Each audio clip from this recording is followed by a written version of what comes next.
नमस्कार विद्यार्थी मित्रांनो, सेट नेट टेट एज्युमॉल या ऑनलाईन प्लॅटफॉर्मवर मी आपणा सर्वांचं खूप खूप स्वागत करतो। या ठिकाणी आपण जी काही आगामी सेट परीक्षा आहे तर त्याच्यामध्ये जे 10 युनिट आहेत तर या 10 युनिटचे PYQ जे अगदी मागची जी काही सेट आहे तर तिथून ते अगदी 2011 पर्यंतचे सगळे PYQ युनिट वाईज कव्हर करत आहोत। यामध्ये उच्च शिक्षण प्रणाली म्हणजेच हायर एज्युकेशन सिस्टीम हा देखील एक महत्त्वाचा घटक आहे, ज्यावर दरवर्षी साधारणतः पेपर 1 मध्ये 5 प्रश्न आपल्याला पाहायला भेटतात। आणि मग याच घटकाचे जे काही PYQ आहेत तर हे या सेशनच्या निमित्तानं आपण कव्हर करणार आहोत। या युनिटवर ऑलरेडी एक लेक्चर आपण कव्हर केलेला आहे, ज्यामध्ये साधारणतः 50% PYQ मी कव्हर केलेले येतं आणि आज या दुसऱ्या सेशनच्या निमित्तानं आपण उर्वरित सगळे PYQ या युनिटवरचे कव्हर करणार आहोत। तर आजच्या सेशनमधला पहिला क्वेश्चन या ठिकाणी मॅच दी पेयर्सचा आहे। ए साइडला म्हणजे या बाजूला तुम्हाला वेगवेगळ्या त्या ठिकाणी व्यक्तींचे नाव दिलेले येतं आणि दुसऱ्या बाजूला उजव्या बाजूला त्यांचं काम दिलेलं आहे। आता तुम्हाला या ठिकाणी व्यवस्थित पद्धतीने जोड्या लावायच्यात। यामधले व्यक्ती जर पाहिले तर लुईस ब्रेल, नक्कीच हे नाव तुम्ही ऐकलेलं असेल। ब्रेल लिपीमुळे या ठिकाणी संपूर्ण जगभरामध्ये यांची ख्याती आहे। अंध लोकांना यांनी तयार केलेल्या लिपीचा त्या ठिकाणी जबरदस्त असा फायदा आजही आपल्याला पाहायला भेटतो। दुसरा आहे हेलन केलर, अमेरिकन या ठिकाणी या व्यक्ती अत्यंत महत्त्वाचं काम यांचं देखील आहे। थॉमस एडिसन आणि लाल अडवाणी हे भारतीय व्यक्ती आहेत। आणि उजव्या बाजूला अपंग अध्ययनार्थींसाठी त्यांनी काम केलेलं आहे। कर्णबधीर अध्ययनार्थींसाठी, मूकबधीर आणि कर्णबधीर अध्ययनार्थींसाठी आणि अंध अध्ययनार्थींसाठी, म्हणजे एकंदर या ठिकाणी हँडिकॅप्ड लर्नर, डीफ लर्नर म्हणजे कर्णबधीर, डम अँड डीफ लर्नर्स आणि ब्लाइंड लर्नर्स। आता ह्याच्यामध्ये तुम्हाला जर मॅच दी पेयर्स जर लावायच्या असतील तर अगदी सहजपणे कन्फर्म ज्यांच्याबद्दल माहिती आहे तर त्या जोड्या आधी आपण लावू शकतो। उदाहरणार्थ या ठिकाणी लुईस ब्रेल यांच्यासाठी तुम्ही काय लावणार बरं, तर यांचं काम हे अंध अध्ययनार्थींसाठी आहे, हे कन्फर्म तुम्हाला माहिती आहे। त्याच्यानंतर या ठिकाणी हेलन केलर या ज्या काही आहेत ना तर यांचं मुख्यत्वे काम हे मूकबधीर जे काही आहेत, डम अँड डीफ जे लर्नर्स आहेत तर त्यांच्यासाठी आहे, म्हणजे 1चं 4 तर 2चं 3। त्याच्यानंतर लाल अडवाणी जे काही आहेत तर यांच्याबद्दल देखील तुम्हाला कन्फर्म माहिती असायला हवी। भारतीय व्यक्ती ज्यांनी अगदी 1950 ला आंतरराष्ट्रीय स्तरावर युनेस्कोच्या माध्यमातून जी परिषद भरली होती विशेषतः ब्रेल लिपी संबंधित, तर त्याच्यामध्ये त्यांनी जबरदस्त असं काम केलेलं आहे। तर हे अपंग अध्ययनार्थींसाठी त्यांनी काम केलेलं आहे, म्हणजे एकंदर या ठिकाणी वचं 1 आणि लचं जे काही आहे तर ते कर्णबधीर अध्ययनार्थींसाठी, म्हणजे एकंदर 4 3 2 1 अशा पद्धतीची कोणती जोडी आहे बरं, यचं 4 रचं 3 लचं 2 आणि वचं 1, म्हणजे ऑप्शन नंबर 3 अगदी सहजपणे आपण मार्क करू शकतो। नेक्स्ट क्वेश्चन आपण इथं पाहूया मित्रांनो। महाराष्ट्र विद्यापीठ कायदा 1994 नुसार पुढीलपैकी कोणत्या कलमान्वये वरिष्ठ महाविद्यालयांसाठी प्रवेशाचे नियम सूचित केलेले आहेत। मित्रांनो या ठिकाणी या कायद्यावर साधारणतः तुम्हाला बऱ्यापैकी प्रत्येक वर्षी किंवा 2 ते 3 वर्षांमध्ये एक प्रश्न पाहायला भेटतो, म्हणजे एकंदर तुम्हाला या कायद्याचा व्यवस्थित पद्धतीने अभ्यास करावा लागणार आहे। आणि जेव्हा जेव्हा प्रश्न आलेला आहे तर तेव्हा कलमांवरच प्रश्न आलेला आहे आणि त्यामुळेच हे तुम्हाला महत्त्वाचं ठरणार आहे। तर इथं वरिष्ठ महाविद्यालयांसाठी प्रवेशाचे नियम या कायद्याच्या कलम 65 नुसार त्या ठिकाणी सांगण्यात आलेले आहेत। फॅक्च्युअल आहे, तुम्हाला कलम पाठच करावे लागतील। कलम 65 ऑप्शन ए। त्याच्यानंतर नेक्स्ट क्वेश्चन आपण पाहूया। योग शिक्षण अभियान ...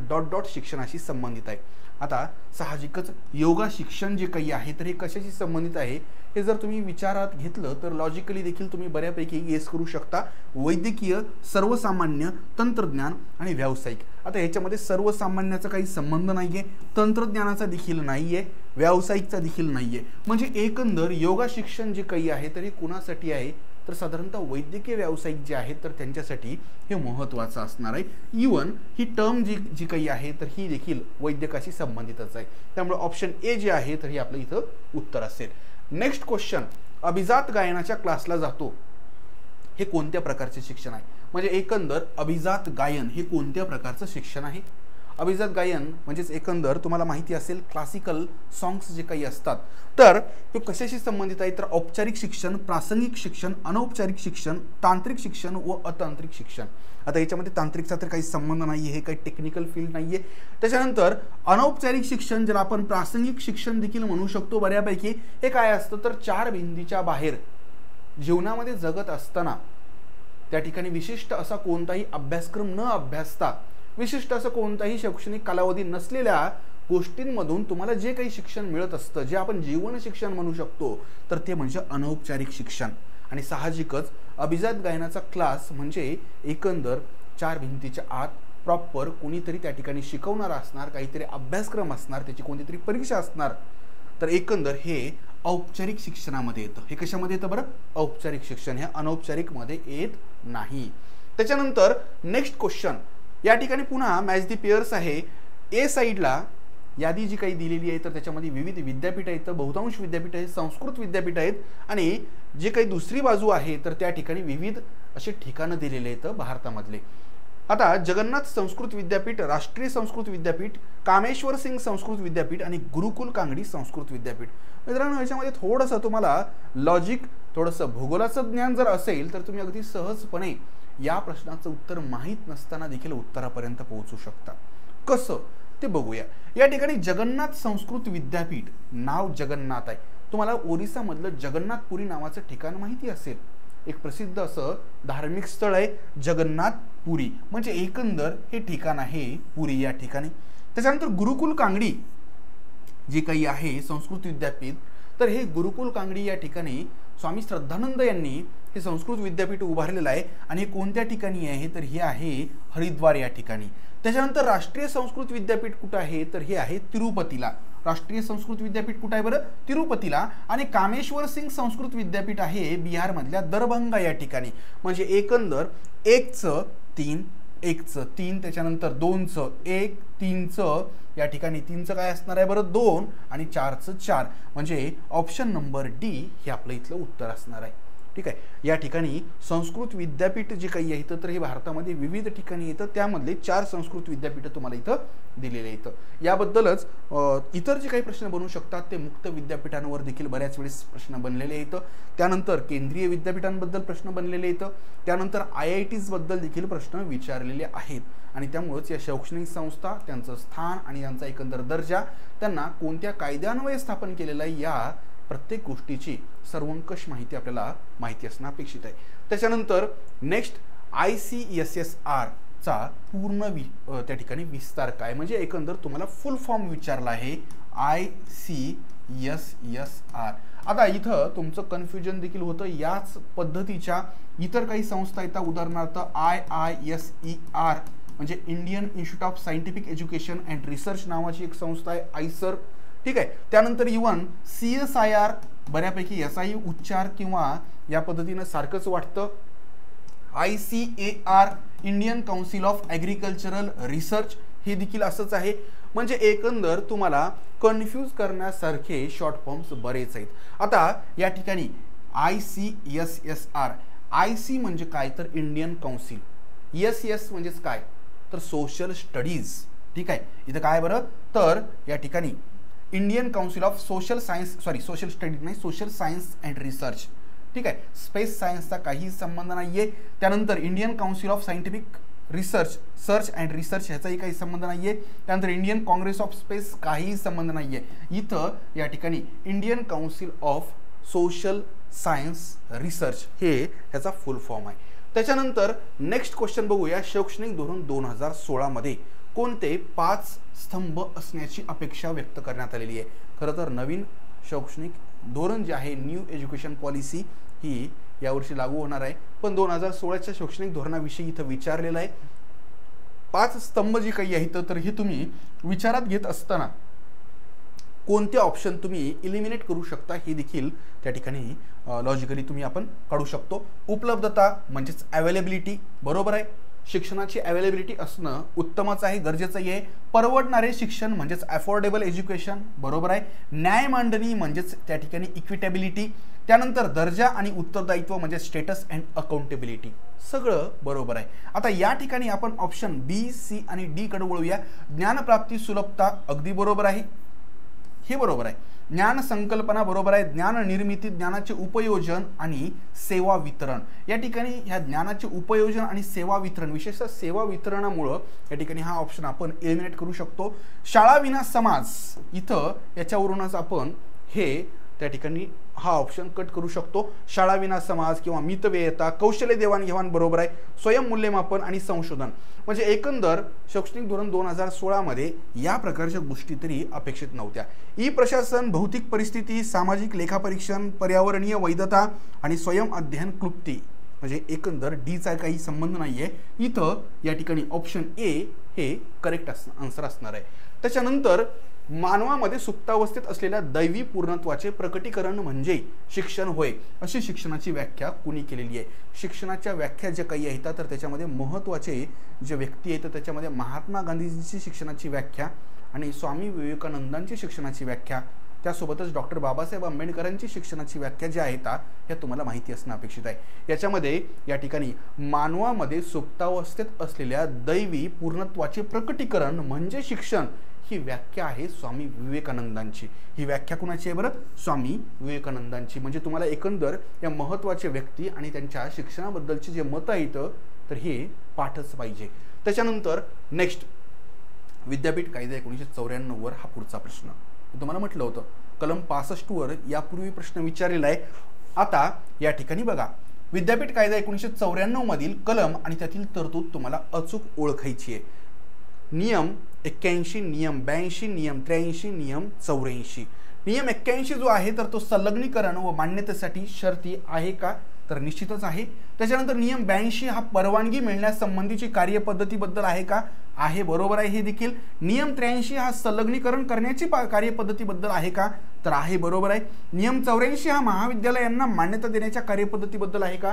तर आहे. म्हणजे एकंदरीत चारही जे काही नियम सांगितलेले आहेत तर त्याच्यामध्ये संबंधित गोष्टी या अपेक्षित आहेत आणि म्हणूनच या ठिकाणी 1, 2, 3, 4 ही चारही बरोबर आहेत. तुम्हाला हा जो काही कायदा आहे तर ह्याच्यामधले जे काही कलम आहेत किंवा नियम आहेत तर हे बऱ्यापैकी तोंडपाठ असणं अपेक्षित आहे. त्याच्यानंतर नेक्स्ट याबद्दल थोडक्यामध्ये सांगतो. खरं तर आपण PYQ बॅच जी काही आहे तर ही फ्री ठेवलेली आहे आपल्या ॲपवर. पण जर समजा तुम्हाला कंटेंट असणारी बॅच जर हवी असेल, पूर्ण 10 युनिट कव्हर करणारी बॅच जर हवी असेल तर आपण फक्त आपल्या एज्युमॉल नावाच्या ॲपवर 999 रुपयामध्ये उपलब्ध केलेली आहे. त्यासोबतच या ठिकाणी ह्याच्यामध्ये टेस्ट सिरीज आहे, व्हॅलिडिटी ह्याची 1 वर्ष आहे, अनलिमिटेड व्ह्यूज आहेत, म्हणजे कितीही वेळेस तुम्ही हे लेक्चर पाहू शकता आणि या ठिकाणी हे लाईव्ह लेक्चर्स रेकॉर्डेड स्वरूपामध्ये देखील उपलब्ध आहेत. ठीक आहे, तर तुम्हाला या ठिकाणी फॅकल्टी पाहायला भेटू शकतात, सगळ्या अनुभवी फॅकल्टी आहेत. काही अडचण असेल तर तुम्ही 80 10 80 28 64 या कॉन्टॅक्ट नंबरवर संपर्क करू शकता. त्याच्यानंतर या ठिकाणी नेक्स्ट जे काही आहे सॅम पित्रोदा, हे नाव साधारणतः काँग्रेसचं जेव्हा सरकार होतं म्हणजे UPA सरकार त्यावेळेस खूप जास्त प्रकाशझोतामध्ये होतं मित्रांनो, सॅम पित्रोदा. तर यांनी काय म्हणून काम पाहिलंय मित्रांनो? सॅम पित्रोदांनी विद्यापीठ अनुदान आयोगाचे अध्यक्ष म्हणून म्हणजे UGCचे अध्यक्ष म्हणून काम पाहिलंय का? राष्ट्रीय ज्ञान आयोग म्हणजेच नॅशनल नॉलेज कमिशन म्हणजे त्याला NKC म्हटलं जातं, तर ह्याचं अध्यक्षपद भूषवलेलं आहे का? राष्ट्रीय शिक्षक शिक्षण परिषदाचे संचालक म्हणून काम केलंय का? की राष्ट्रीय शैक्षणिक संशोधन व प्रशिक्षण परिषदेचे अध्यक्ष म्हणून काम केलेलं आहे. तर मित्रांनो या ठिकाणी सॅम पित्रोदा हे टेक्नोक्रॅट होते. 2005 साली मित्रांनो राष्ट्रीय म्हणजे नॅशनल नॉलेज कमिशनची स्थापना झालेली आहे. त्यावेळेस पंतप्रधानपदी जे काही आहेत तर हे मनमोहन सिंग होते आणि एकंदर हा एक थिंक टँक होता. बऱ्याचशा दृष्टीनं बऱ्याचशा क्षेत्रांच्या बाबत सरकारला सल्ले देण्याचं काम या थिंक टँकच्या बाबत म्हणजेच राष्ट्रीय ज्ञान आयोगाच्या माध्यमातून केलं जायचं आणि याचं अध्यक्षपद त्यावेळेस सॅम पित्रोदांकडे होतं.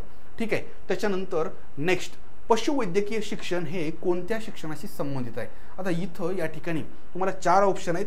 सर्वसामान्य शिक्षण, वैद्यकीय शिक्षण, कृषी शिक्षण आणि तांत्रिक शिक्षण. थोडंसं या ठिकाणी तुमचं कन्फ्युजन देखील होऊ शकतं. पशुवैद्यकीय शिक्षण म्हणजेच व्हेटरनरी एज्युकेशन, ह्याला काय म्हटलं जातं? Veterinary education. म्हणजे एकंदर जे काही गुरांच्या आरोग्याबद्दलचं जे शिक्षण असतं, म्हणजे एकंदर आपण MBBS BAMS वगैरे जे आहे तर हे मानवाशी संबंधित आजारांवर निदान करणारे डॉक्टर असतात. पण हे जे काही आहे तर हे BVSC असतं बघा, बॅचलर ऑफ व्हेटरनरी सायन्स, किंवा ह्यांच्यात मास्टर देखील असतं MVSC. आणि इथं या ठिकाणी हे शिक्षण कशाशी संबंधित आहे? सर्वसामान्य तर नाही आहे आणि तांत्रिक देखील नाही आहे. आता कन्फ्युजन कुठं होऊ शकतं? तर या ठिकाणी पशुपालन हे कृषी क्षेत्राशी संबंधित क्षेत्र आहे, प्राथमिक क्षेत्रामध्ये कन्सिडर केलं जातं अर्थव्यवस्थेच्या.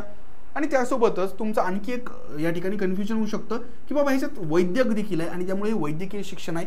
तर या ठिकाणी हे कृषी क्षेत्राशी संबंधित आहे आणि म्हणूनच पूर्वी किंवा आत्ताही याच्याशी संबंधित जे काही कॉलेजेस आहेत तर हे भारतामध्ये आणि इव्हन महाराष्ट्रामध्ये देखील बऱ्यापैकी तुम्हाला ॲग्री युनिव्हर्सिटीच्या कॅम्पसमध्येच पाहायला भेटतात. आता महाराष्ट्रामध्ये जर पाहिलं तर महाराष्ट्र पशुवैद्यकीय विद्यापीठ जे काही आहे तर हे नागपूरला आहे सध्या. ठीक आहे, तर हे कृषी क्षेत्राशी संबंधित असणारं हे क्षेत्र आहे. त्याच्यानंतर या ठिकाणी AICTEचा पूर्ण विस्तार. मित्रांनो, अत्यंत महत्त्वाची संस्था आहे AICTE. 1945ला या संस्थेची स्थापना झालेली आहे आणि 1987ला या संस्थेला वैधानिक दर्जा मिळालेला आहे. ज्यांनी इंजिनिअरिंग वगैरे केलेली असेल तर त्यांना नक्कीच AICTE या संस्थेचा एक संदर्भ नक्कीच त्यांच्या शिक्षणामध्ये आलेला असेल. All India council for technical education हे ह्याचा फुल फॉर्म आहे. All India council for technical education आहे का इथं? ट्रेड नाहीये या ठिकाणी, टेक्नॉलॉजी अँड एज्युकेशन नाहीये. All India council of technical education म्हणजेच अखिल भारतीय तंत्रज्ञान शिक्षण परिषद. ही जी AICTE आहे ना तर ही तांत्रिक विषयाच्या संदर्भात, तांत्रिक कोर्सेसच्या संदर्भात UGCवर देखरेख करण्याचं देखील काम करते. UGC खरं तर वेगवेगळ्या क्षेत्रांमध्ये उच्च शिक्षणामध्ये काम करते, पण AICTE ही काय करते बरं? UGCला विशेषतः जे काही तंत्र शिक्षण आहे तर त्याबद्दल किंवा त्या क्षेत्रामध्ये देखरेख करण्याचं काम करते. AICTE एक अत्यंत महत्त्वाची अशी संस्था आहे राष्ट्रीय स्तरावरची. भारतीय विद्यापीठातील विद्या वाचस्पती संशोधनासाठी, म्हणजेच काय विद्या वाचस्पती म्हणजे जे PhD असतं ना, म्हणजे डॉक्टरल रिसर्च, तर यासाठी खालीलपैकी कोणते ई भांडार आहे? आता ई भांडार म्हणजे काय? तर एकंदर ई रिपॉझिटरी म्हणजे एकंदर तुम्ही जर पाहिलं तर ज्यांना PhD वगैरे करायची असते तर ते थेसिस सबमिट करतात. आता ह्याच्यामध्ये काय होतं तर आपण ज्या क्षेत्रामध्ये ज्या विषयामध्ये PhD करणार आहोत तर त्या विषयामध्ये किंवा तो सब्जेक्ट घेऊन, तो टॉपिक घेऊन आधी ऑलरेडी कोणी PhD केलेली आहे का, हे फार महत्त्वाचं आहे. आणि याचं एक सर्वंकष कलेक्शन ई रिपॉझिटरी जी काही आहे तर ही भारत सरकारच्या माध्यमातून सध्या मेंटेन केले जाते. हे फार महत्त्वाचं आहे, कारण एकतर तुम्हाला तो विषय जे आहे तर तो रिपीट करायचा म्हणजे करणं टाळलं जातं आणि त्यासोबतच त्या आधीचे जे काही थेसिस आहेत तर त्याच्यातल्या रिसर्चचा यूज देखील करता येतो. आणि एकंदर याला कोणत्या नावानं, या ई भांडाराला कोणत्या नावानं ओळखल्या जातं तर याला शोधगंगा असं नाव दिलेलं आहे. काय दिलेलं आहे बरं? शोधगंगा. त्याच्यानंतर नेक्स्ट क्वेश्चन आपण पाहूया, खालीलपैकी कोणती संस्था उच्च शिक्षणातील धोरणांची निश्चिती करते? या ठिकाणी काही महत्त्वाच्या गोष्टी येतात. उच्च शिक्षण आणि धोरणांची निश्चिती म्हणजे धोरण म्हणजे एकंदर पॉलिसी मेकिंग म्हणतो इथं. आणि पॉलिसी मेकिंग जे काही आहे तर हे ministry of human resource and development म्हणजे एकंदर MHRDच्या माध्यमातून केलं जातं. UGC जी काही आहे तर तुमचं कदाचित इथं UGCमुळे कन्फ्युजन होऊ शकतं, पण UGC ही पॉलिसी मेकिंग करत नाही. हे काम जे आहे तर हे या मिनिस्ट्रीच्या माध्यमातून केलं जातं. याच्याबद्दलही एक लक्षात घ्या. पूर्वी म्हणजेच 1947ला या मंत्रालयाला शिक्षण मंत्रालय हे नाव दिलं गेलं होतं. 1985ला जेव्हा राजीव गांधी हे पंतप्रधान होते तेव्हा शिक्षण मंत्रालयाचं नामांतर हे ministry of human resource and development असं करण्यात आलं. आणि जेव्हा मोदी सरकार आलं तेव्हा 2020ला या खात्याचं नाव पुन्हा एकदा या ठिकाणी एज्युकेशन मिनिस्ट्री म्हणजे शिक्षण खातं किंवा शिक्षण मंत्रालय असं केलेलं आहे. तर इथं ऑप्शन बी हे आपलं इथं उत्तर आहे. नेक्स्ट क्वेश्चन आपण इथं पाहूया, भारतातील उच्च शिक्षणाच्या मूल्यांकनाची व अधिस्वीकृतीची जबाबदारी खालीलपैकी कुणाची आहे? हे बघा इथं या ठिकाणी मूल्यांकन म्हटलेलं आहे. ठीक आहे, असेसमेंट म्हणजे एखादी संस्था, एखादं कॉलेज, एखादं विद्यापीठ हे जे काही आहे तर हे त्याची लेवल किंवा त्याचं मोजमाप जे काही आहे गुणवत्तेचं मोजमाप करणं फार महत्त्वाचं आहे. यासाठीही भारतामध्ये एक संस्था आहे. आणि त्यासोबतच अधिस्वीकृती म्हणजेच ॲक्रेडिएशन यासाठी कोणती संस्था काम करते? UGC म्हणजेच युनिव्हर्सिटी ग्रँट कमिशन, नॅक ज्याला NAAC म्हटलं जातं, त्यानंतर NCTE आणि AICTE. तर मित्रांनो इथं जर तुम्ही पाहिलं तर नॅकचा लॉंग फॉर्म जर पाहिला, national assessment and accreditation committee किंवा काउन्सिल, हे त्याचं काम आहे. साधारणतः 8 वेगवेगळ्या त्याला काय म्हणता येईल त्यांनी ग्रुप केलेले येतात आणि त्या ग्रुपनुसार त्यांनी विविध संस्थांना त्या ठिकाणी काय करतात बरं, दर्जा देतात. A++ हा सर्वोत्तम असतो, त्याच्या पाठोपाठ A असतो, त्याच्या पाठोपाठ A असतो फक्त, त्याच्यानंतर B++, B+, B, C आणि D. इथं ज्याला D दर्जा भेटलेला आहे म्हणजे एकंदर हे अमान्य आहे, त्या संस्थेचा कदाचित परवाना वगैरे जो आहे तर तो रद्द देखील होऊ शकतो. आणि सर्वोत्कृष्ट जो काही दर्जा असतो तर तो म्हणजे A++.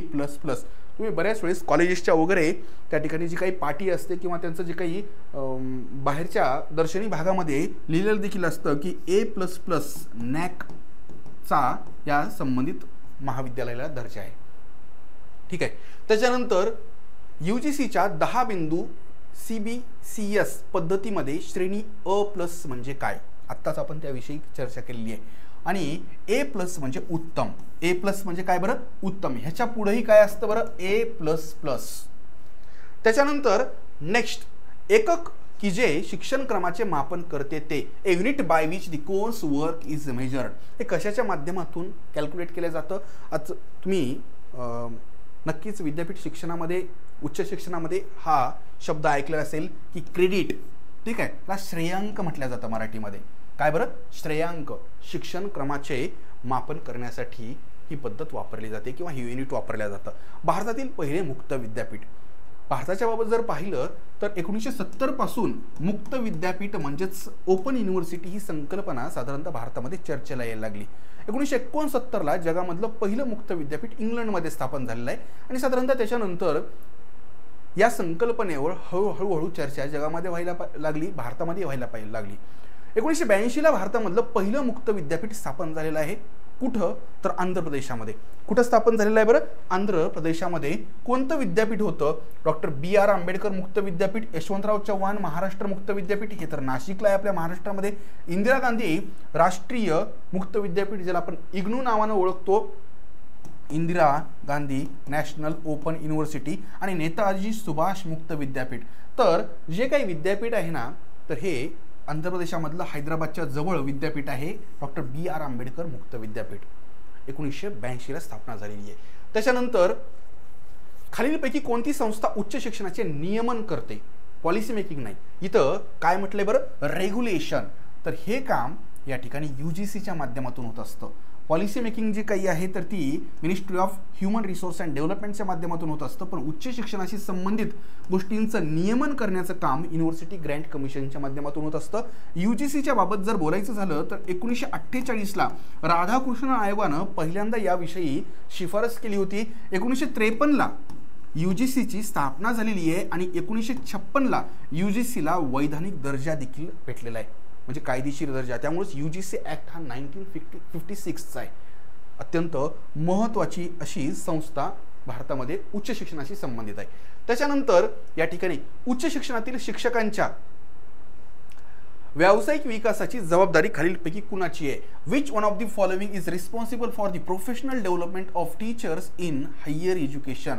तर मित्रांनो या ठिकाणी हे काम जे आहे तर ते UGC ASCचं या ठिकाणी काम आहे. काय बरं, UGC ASCचं हे काम आहे. त्याच्यानंतर नेक्स्ट क्वेश्चन, जगातील प्रथम मुक्त विद्यापीठाची स्थापना केव्हा झाली? अगदी आत्ताच मी तुम्हाला याबद्दल बोललो. 1969ला इंग्लंडमध्ये जगातलं पहिलं मुक्त विद्यापीठ स्थापन झालेलं आहे. कधी बरं, 1969ला.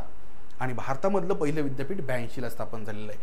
त्याच्यानंतर जर आपण आपल्या संस्थांमधील आध्यात्मिक प्रशिक्षण वगळले तर आपण आपल्या ऐतिहासिक विकासाशी खोटे असू असा कोणत्या आयोगाने उल्लेख केलेला आहे? तर स्वातंत्र्योत्तर भारतामधला उच्च शिक्षणाशी संबंधित पहिला आयोग जो आहे राधाकृष्णन आयोग 1948चा, तर त्यांचं हे एक मत होतं की त्यांचं एक म्हणणं काय आहे की आध्यात्मिक प्रशिक्षण जे आहे तर हे जर आपण आपल्या अभ्यासक्रमामधून जर वगळलं तर या ठिकाणी आपण आपला एक हिस्टॉरिकल डेव्हलपमेंट जे आहे तर त्याच्याशी एक गद्दारी करू किंवा त्याच्यापासून दूर जाऊ, तर हे राधाकृष्णन आयोगाचं मत होतं. कोठारी आयोगाबद्दल तुम्हाला निश्चितच माहिती असेल, हा देखील एक महत्त्वाचा आयोग आहे. 1963-64च्या आसपास याची स्थापना झालेली आहे. त्याच्यानंतर नेक्स्ट या ठिकाणी इन्फ्लिबनेट म्हणजे काय? या ठिकाणी इन्फ्लिबनेट म्हणजेच काय तर इन्फॉर्मेशन अँड लायब्ररी नेटवर्क ह्याचा लॉंग फॉर्म आहे. INF म्हणजे इन्फॉर्मेशन, LIB म्हणजे लायब्ररी आणि नेट म्हणजे नेटवर्क, म्हणजे एकंदर माहिती ग्रंथालय नेटवर्क आहे. Information library network. ठीक आहे. हे असे फुल फॉर्म देखील बऱ्याच वेळेस विचारले. त्याच्या आधी का AICTEचा फुल फॉर्म विचारलेला आहे, UGCचा देखील विचारलेला आहे आणि इन्फ्लिबनेट आता हा तिसरा फुल फॉर्म आहे. त्याच्यानंतर खालीलपैकी कोणते अभियान उच्च शिक्षणाशी निगडीत आहे? उच्च शिक्षणाशी म्हणलेलं आहे तर इथं SSA, RUSA म्हणजे रुसा, RMSA आणि EFA. आता इथं या प्रत्येकाचा जर तुम्हाला फुल फॉर्म माहिती असेल तर अगदी सहजपणे तुम्हाला याचं उत्तर भेटून जाईल. रुसा जे काही आहे ना मित्रांनो, राष्ट्रीय उच्चतर शिक्षा अभियान 2013ला ह्याची स्थापना झालेली आहे किंवा सुरुवात झालेली आहे. उच्चतर, बरोबर आहे. RUSA राष्ट्रीय उच्चतर शिक्षा अभियान आणि इथं उच्च शिक्षणाशी संबंधित अभियान विचारलेलं आहे. अगदी सहजपणे तुम्ही उत्तरापर्यंत जाऊ शकता. MSA म्हणजेच काय तर माध्यमिक शिक्षा अभियान, हे तर येणारच नाहीये. त्याच्यानंतर AICTEचं फुल फॉर्म विचारलेलं आहे, all India council for technical education. All India council for technical education हे AICTEचा फुल फॉर्म आहे. स्थापना जी आहे तर 1945ची AICTEची. तांत्रिक शिक्षणामध्ये AICTE काम करत असते आणि 1987ला AICTEला वैधानिक दर्जा भेटलेला आहे. ठीक आहे. त्याच्यानंतर नेक्स्ट जे काही आहे तर तो प्रश्न बघूया. BCUDचे फुल फॉर्म पुन्हा एकदा विचारलंय. फुल फॉर्मवर त्यांचा बराचसा भर आहे. तर या ठिकाणी BCUDचा फुल फॉर्म जो काही आहे, bureau of college and university development, board of counsellors for university development, board of college and university directors, board of college and university development. ह्याचा फुल फॉर्म जो आहे board of college and university development, BCUD. ठीक आहे. म्हणजे एकंदर फुल फॉर्मवर बराचसा भर आहे. तुम्हाला शैक्षणिक क्षेत्राशी संबंधित जे काही शॉर्ट फॉर्म्स फुल फॉर्म्स आहेत तर हे पाठच असणं अपेक्षित आहे. पुढीलपैकी कोणता उपक्रम हा राज्य विद्यापीठाचा विस्तार कार्याचा भाग आहे म्हटलेला आहे? या ठिकाणी बघा, पुढीलपैकी कोणता उपक्रम, which of the following is an extension activity of state university? निरंतर आणि दूरशिक्षण, जोड अभ्यासक्रम राबवणे, उपचारात्मक अध्ययन, अध्यापन आणि कमवा आणि शिका. तर मित्रांनो या ठिकाणी जे काही निरंतर आणि दूरशिक्षण जे काही आहे म्हणजे एकंदर कंटिन्यूइंग अँड डिस्टन्स एज्युकेशन हे या ठिकाणी विद्यापीठाच्या विस्तार कार्याचा भाग आहे, डिस्टन्स लर्निंग. त्याच्यानंतर या ठिकाणी पुढीलपैकी कोणती संस्था पदवी प्रदान करते? पदवी प्रदान करण्याचा अधिकार खालीलपैकी कोणत्या संस्थेला आहे? तर इथं या ठिकाणी CSIR ही पहिली संस्था आहे, council of scientific and industrial research. राष्ट्रीय स्तरावरची एक अत्यंत वैज्ञानिक क्षेत्रातली महत्त्वाची संस्था आहे. दुसरी आहे UGC, ही काही पदवी प्रदान करत नाही, नियमन करण्याचं, रेग्युलेशन करण्याचं काम करते. Gokhale institute of politics and economics मित्रांनो पुण्यामध्ये असणारी ही संस्था एक अत्यंत महत्त्वाची संस्था आहे. ॲटॉनॉमस संस्था आहे, स्वायत्त संस्था आहे. Indian Council of Historical research ICHR मित्रांनो याच्यामध्ये जी गोखले राज्यशास्त्र व अर्थशास्त्र संस्था आहे तर इथं प्रत्यक्ष अध्यापनाचं काम चालतं. ॲटॉनॉमस संस्था आहे आणि पदवी प्रदान करण्याचा देखील हिला अधिकार आहे. ऑप्शन 3 हे आपलं इथलं उत्तर आहे. गोखले राज्यशास्त्र व अर्थशास्त्र संस्था. गोपाळकृष्ण गोखलेंबद्दल तुम्हाला नक्कीच माहिती असेल. 1905ला त्यांनी सर्वंट्स ऑफ इंडिया सोसायटी नावाची संस्था देखील स्थापन केली होती. त्याच्यानंतर नेक्स्ट क्वेश्चन, इंटरनेटच्या संदर्भात UGCचे विस्तार रूप काय आहे? जवळपास मला वाटतं आजच्या या सेशनमधला 4था किंवा 5वा या पद्धतीचा क्वेश्चन आहे. फुल फॉर्म UGC. आता तुम्हाला UGC म्हटलं की वाटू शकतं की युनिव्हर्सिटी ग्रँट कमिशन, पण इथं मुद्दामून म्हटलेलं आहे की इंटरनेटच्या संदर्भात. आणि इंटरनेटच्या संदर्भात ह्याचा जो फुल फॉर्म आहे तर युजर ग्रुप कॉन्फिगरेशन. ठीक आहे, युजर ग्रुप कॉन्फिगरेशन हा याचा फुल फॉर्म आहे. त्याच्यानंतर नेक्स्ट, महाराष्ट्रातील राज्य विद्यापीठात अभ्यास मंडळ ... यांचे बनते. तर फक्त निर्वाचित विभाग प्रमुख, निर्वाचित विभाग प्रमुख आणि पदनिर्देशित तज्ज्ञ, निर्वाचित विभाग प्रमुख आणि पदनिर्देशित शिक्षक, निर्वाचित विभाग प्रमुख म्हणजेच काय, इलेक्टेड हेड्स ऑफ डिपार्टमेंट्स. त्याच्यानंतर स्वीकृत शिक्षक असतात का, तर असतात. आणि स्वीकृत तज्ज्ञ असतात का, तर यस असतात. म्हणजे एकंदर या ठिकाणी राज्य विद्यापीठामध्ये जे अभ्यास मंडळ बनत असतं तर त्याच्यामध्ये हे सगळेच जण तुम्हाला पाहायला भेटतात. ऑप्शन डी हे आपलं इथं उत्तर असेल. त्याच्यानंतर अभिमत विद्यापीठ म्हणजे ॲटॉनॉमस इन्स्टिट्यूट जे काही असतात ना, किंवा ह्याला डीम्ड म्हणतात खरं तर. ठीक आहे, डीम्ड म्हणजे अभिमत आणि ॲटॉनॉमस म्हणजे स्वायत्त. आता डीम्ड युनिव्हर्सिटीच्या बाबत नेमकं काय असत्य आहे असं बोललेलं आहे. अभ्यासक्रम तयार करण्याबाबत त्याला पूर्ण स्वायत्तता असते, ॲटॉनॉमी असते. यस, बरोबर आहे. या प्रकारच्या ज्या संस्था आहेत तर त्यांनी स्वतःचा अभ्यासक्रम तयार करू शकतात. बरोबर आहे. ते फी आणि प्रवेशाबाबत स्वतःची मार्गदर्शक तत्त्वे तयार करू शकतात का, तर यस करू शकतात. बऱ्याच वेळेस काही स्पेसिफिक डीम्ड युनिव्हर्सिटीसाठी काही वेगळी अशी एंट्रन्स देखील आपल्याला पाहायला भेटते. ते इतर संस्थांना संलग्नता देऊ शकतात. ते स्वतःच्या नावाने पदवी प्रदान करू शकतात. यस, पदवी प्रदान करू शकतात, पण ते इतर संस्थांना संलग्नता नाही देऊ शकत. जसं आपण स्टेट युनिव्हर्सिटी, राज्य विद्यापीठ पाहू शकता, त्याच्याशी संबंधित बरेचसे महाविद्यालय वगैरे असतात. यांचं मात्र तसं नसतं. यांच्या दर्जाच्या आधारावर त्यांना डीम्ड युनिव्हर्सिटीचा दर्जा दिलेला असतो, पण त्यांनी बाकीच्या संस्थांना स्वतःशी अशा पद्धतीने अटॅच करू शकत नाही. त्यामुळं हे विधान डीम्ड युनिव्हर्सिटीच्या बाबत अयोग्य आहे. त्याच्यानंतर नेक्स्ट, खालीलपैकी कोणता अभ्यासक्रम व्यावसायिक नाहीये. व्यावसायिक म्हणजेच काय, तर एकंदर या अभ्यासक्रमाच्या नंतर तो व्यक्ती जो काही आहे तर तो नोकरी मिळवण्यासाठी त्या क्षेत्रामध्ये एकंदर कॅपेबल होत असतो. तर एकंदर औषध निर्माणशास्त्र म्हणजे फार्मसी, विधी म्हणजेच लॉ, अभियांत्रिकी म्हणजे इंजिनिअरिंग आणि ललित कला. तुम्ही जर पाहिलं, फार्मसी असो, लॉ असो, अभियांत्रिकी असो, हे व्यावसायिक अभ्यासक्रम आहेत. या डिग्रीच्या नंतर उदाहरणार्थ बी फार्म घेतली तुम्ही, डी फार्म घेतली किंवा फार्मा डी घेतली, या पद्धतीचे जर त्या ठिकाणी डिग्री किंवा पीजी जर केले तर तुम्हाला फार्मसी फील्डमध्ये जॉब भेटू शकतो किंवा भेटतो. विधी म्हणजे लॉच्या नंतर किंवा म्हणजे LLB वगैरे किंवा बॅचलर ऑफ इंजिनिअरिंग किंवा बॅचलर ऑफ टेक्नॉलॉजीच्या नंतर तुम्हाला या ठिकाणी जॉब भेटतो. ललित कलाचं मात्र तसं नाही आहे, हा व्यावसायिक अभ्यासक्रम नाही आहे. त्याच्यानंतर नेक्स्ट क्वेश्चन, भारतात शैक्षणिक संस्था स्थापन करण्याचा अल्पसंख्याकांचा हक्क हा कशाचा भाग आहे. आता इथं अल्पसंख्याकांच्या शैक्षणिक संस्था, मायनॉरिटी कॉलेजेस वगैरे तुम्ही प्रकार ऐकलेला असेल. आणि या मायनॉरिटी कॉलेजेसमध्ये काही स्पेसिफिक पर्सेंटेजमध्ये म्हणजे खरं तर मेजॉरिटी पर्सेंटेजमध्ये ज्या सीट्स असतात तर त्या स्पेसिफिक मायनॉरिटी कम्युनिटीसाठी राखीव असतात. हा अधिकार घटनेमधल्या कोणत्या कलमान्वये दिलेला आहे, तर ते कलम आहे कलम 30. मायनॉरिटीसाठी स्वतःच्या संस्था स्थापन करण्याचा अधिकार हा घटनेमधील कलम 30 द्वारे या ठिकाणी भेटलेला आहे अल्पसंख्याकांना. आणि कलम 30 हे कशामध्ये येतं, तर मूलभूत हक्कामध्ये येतं. कशामध्ये येतं, मूलभूत हक्कामध्ये येत असतं. साधारणतः कलम 12 ते 35 हे मूलभूत हक्कामध्ये येतं.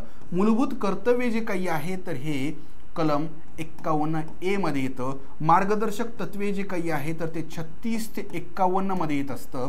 आणि मानवी हक्क हे काही संबंध नाही आहे समजा.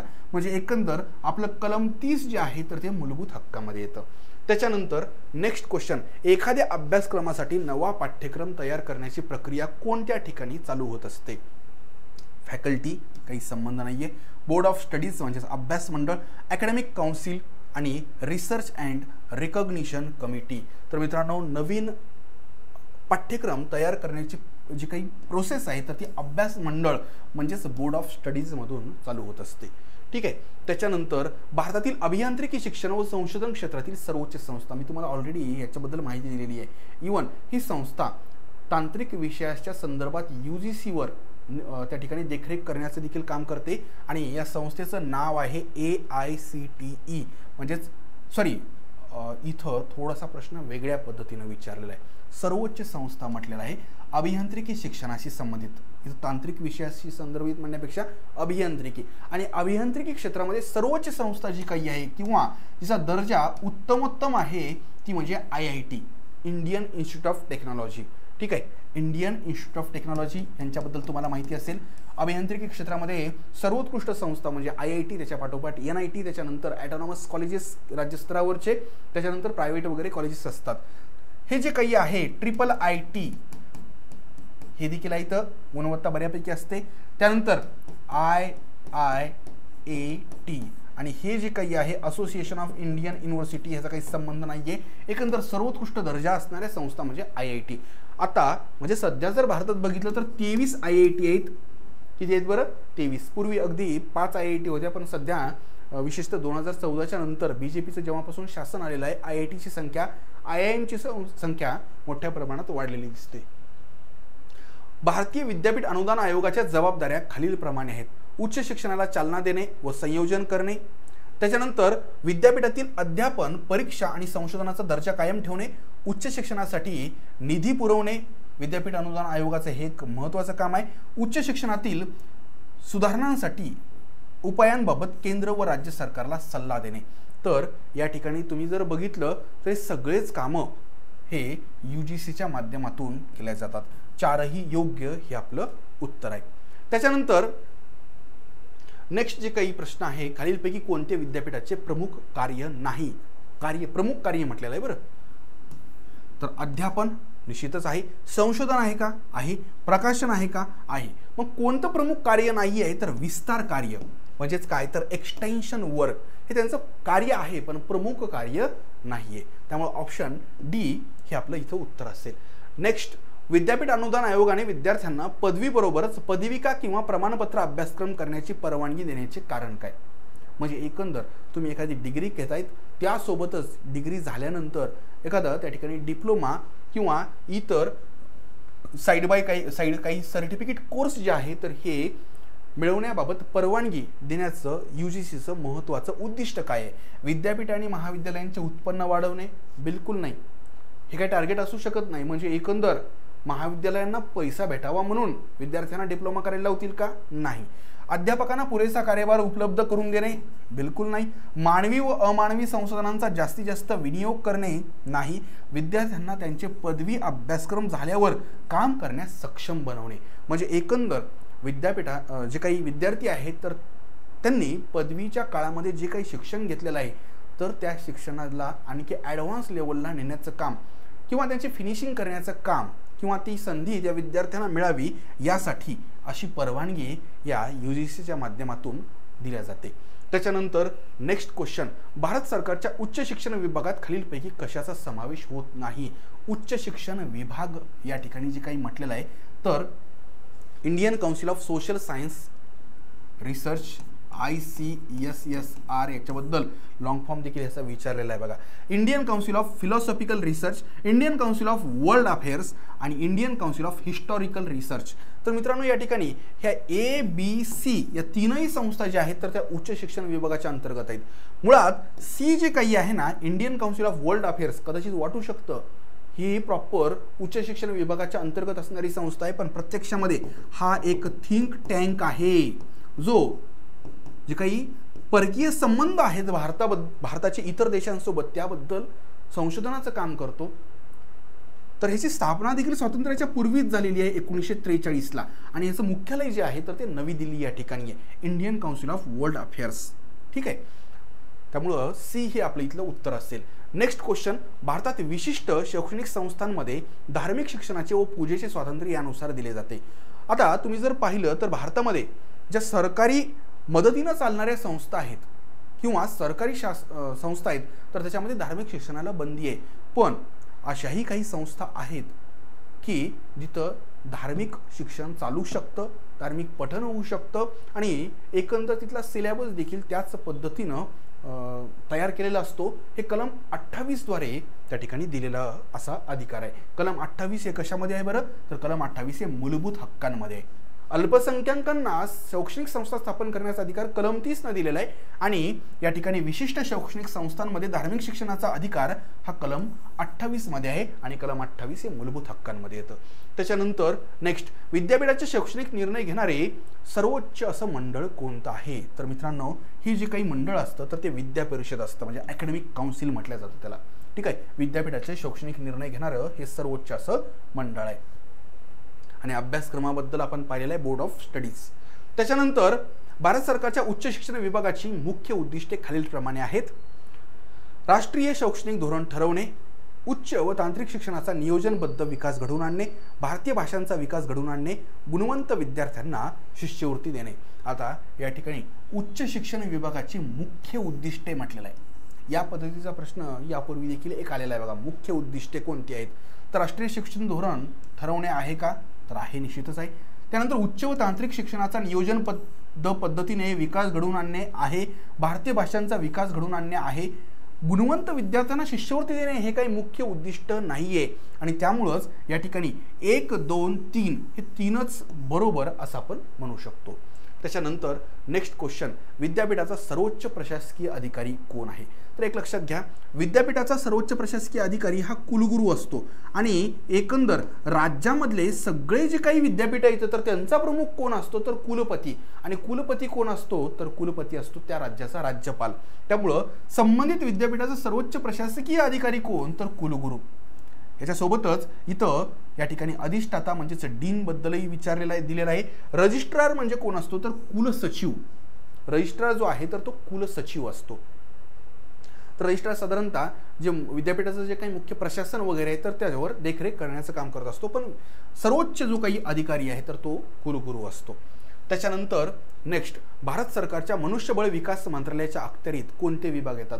जे ministry of human resource and development आहे तर त्याचं 2 त्याचे महत्त्वाचे घटक आहेत.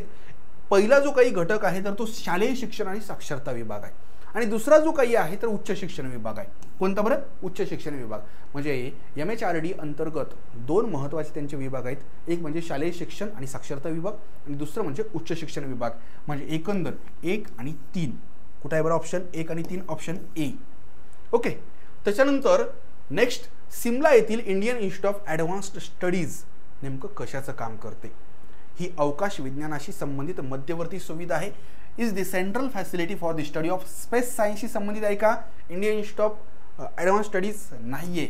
Is the research centre for metrology in India म्हणजे हवामानशास्त्राशी संबंधित आहे का? नाहीये. Is the centre for free and creative inquiry into life and thought. अत्यंत महत्त्वाचा असा हा कन्सेप्ट आहे. जीवन आणि विचार यांच्या मुक्त आणि सर्जनशील अभ्यासाचं हे एक केंद्र आहे.